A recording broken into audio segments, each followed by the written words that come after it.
We have Mr. Vivek Kajju, former India's ambassador to Afghanistan, joining us live on this broadcast. Mr. Kajju, thank you so much for being with us here on WION World is One. I want to begin by asking you this. Iran is meant to save the 18 Indian crew members on board because of the relations between Tehran and New Delhi, but it is also said now that they have to go through an investigation. I think the Iranians are playing games. The Iranians have a tradition of playing games in such situations. And New Delhi must make it plain to Iran that all this is unacceptable. It is quite clear that the entire situation has originated because of a clash between Britain and Iran. The British had seized an Iranian tanker and they are responding. Indian crew are Indian nationals working on a British flagged vessel owned by the Swedes. So the Iranians have to be told very firmly that we will not accept any delay in the safety and safe release of our people. It is good that the Iranians have given consular access because the International Court of Justice, as you know, has just ruled in the Kulbhushan Jadhav case that there should be consular access has to be given without delay. So that's a good sign. Right. Definitely, the access to consular services is going to be key over here. But the Indian government has said that it is in touch with the Iranian government. But if talks are going on between the Indian government and the Iranian government, I'm sure the Indian authorities would be quite surprised that in the middle of those talks, Iran has announced that there is this new investigation. I'm not surprised. I've tracked Iranian conduct in these matters for a number of decades now, and the Iranians always go back and forth. There is no firmness in what they tell you. So New Delhi, I'm sure, is not surprised. There is enough experience in New Delhi, in the Ministry of External Affairs and other organs of our government in how the Iranians behave. What has to be conveyed to the Iranians is that this is a matter between the British government and Iran. Indians can't be collateral casualties. I don't mean casualties in the physical sense, but in the sense of their detention. This is a matter relating to Britain and Iran. If the Iranians want that some British sailors should come and take charge of the vessel, that's between Iran, Britain and the Swedish company. But certainly, Indian sailors shouldn't be held hostage because this is nothing but holding them hostage. Right. And you're talking about collateral damage, but the thing is that India has toed the line when it comes to importing Iranian oil of the U.S. And at this stage, you're watching the Iran, show hostility towards any ally of the U.S. It's called out the U.K.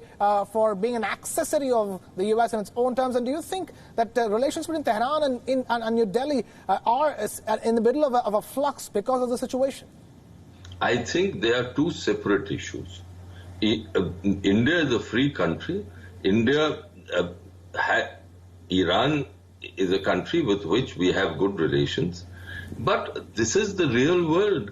If the Americans have imposed sanctions, then our companies have interests in the United States. And if the Iranians think that by keeping our people in detention on this tanker, they will force Delhi's hands, they're obviously mistaken.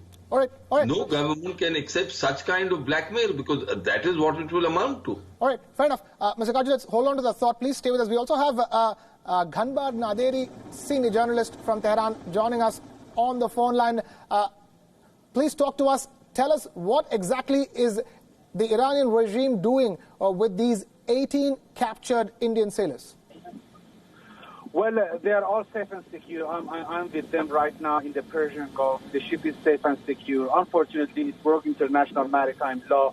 It turned off its transponder, which posed a great risk and threat to other shipping lanes and other ships that were passing through the Strait of Hormuz and the Persian Gulf. So the Iranian authorities had no choice but to confiscate this law-breaking ship. And that's exactly what they do. I think that there is now a legal procedure going on right now. They are going to be questioned, each and every one of the crew members of this ship, and if everything is fine, they will be released as soon as possible. So this is not about politics. This is not about geopolitical games between Iran, the United States, or Saudi Arabia. All right, so you're saying this has got nothing to do with geopolitics. This is only because this particular vessel has broken law in the waters of the Strait of Hormuz. Mr. Ganbar Naderi. Right, we have a problem with his line. We will just try and reconnect with him. We have Mr. Vivek Kaju still with us on the broadcast. Mr. Kaju, you heard what Mr. Ganbar Naderi had to say. The 18 crew members are safe at this point in time, and the Iranian regime should ideally be releasing them sooner than later. At least that's the word that's coming at this point in time. May I make a comment here? Continue, sir. Only the gullible and the naive would believe what our Iranian colleague on the panel is saying. This is clearly in the context of what is happening in the present situation.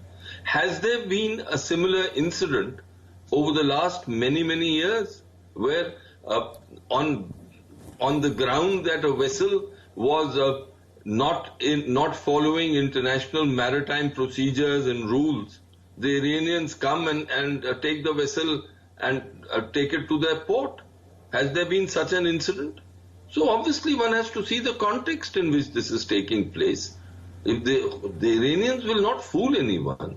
Why are they delaying things? Surely I can understand if the master is I've read somewhere that the master of the vessel is an Indian. You can question the master. But the other crew members, are they involved? All right. This is not acceptable. Absolutely. That's a fair point you make, Mr. Kaju, Mr. Vivek Kaju, joining us here on this broadcast. Thank you so much for taking time out to be with us and sharing your perspective on the story.